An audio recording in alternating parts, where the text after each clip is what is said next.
All right, now I'm going to go through how to import your references onto your research paper. And to do this, you have to start off by logging into Noodletools.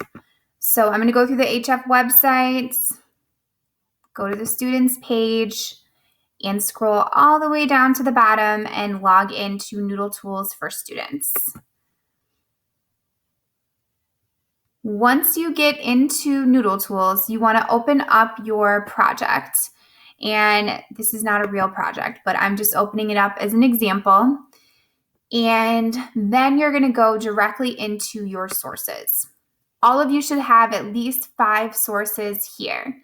And if you don't, it's really important that you add them, because if you don't have a reference page, then there's issues of plagiarism. You have to make sure that you're citing where you got your research from.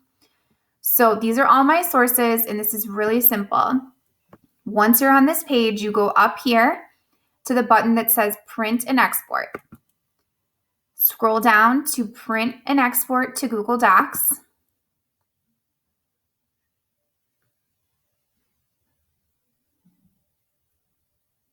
And there it is. It creates for you a Google Doc with the correct title and all of your sources written up in the correct format. And you should have 5. This is very tricky to do by hand, so you want to make sure that you put these into Noodletools so that it can do the work for you. Now, it's not enough to just export it here, right? You need to add it onto your research paper. So I'm just going to highlight it, copy and paste. You can do it like that, or Control-C, Control-V. Come back to that research paper that I started with. Oopsies, where'd it go? There it is. And I'm going to scroll all the way down. I'm going to put it on page 3. Paste. And there it is. Now, the important thing to remember, one thing that I'm noticing right now is that my fonts are different sizes, and I want this to be the same.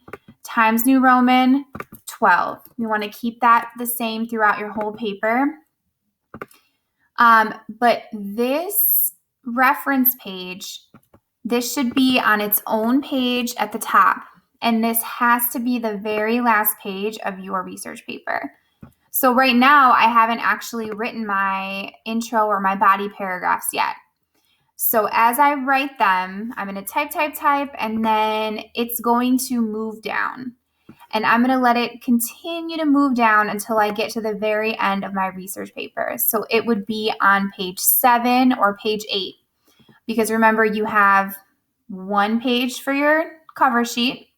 You're going to write 5 or 6 pages of text. And then this reference page is its own thing on page 7 or 8. All right, that's that, guys. Get to it. Have fun.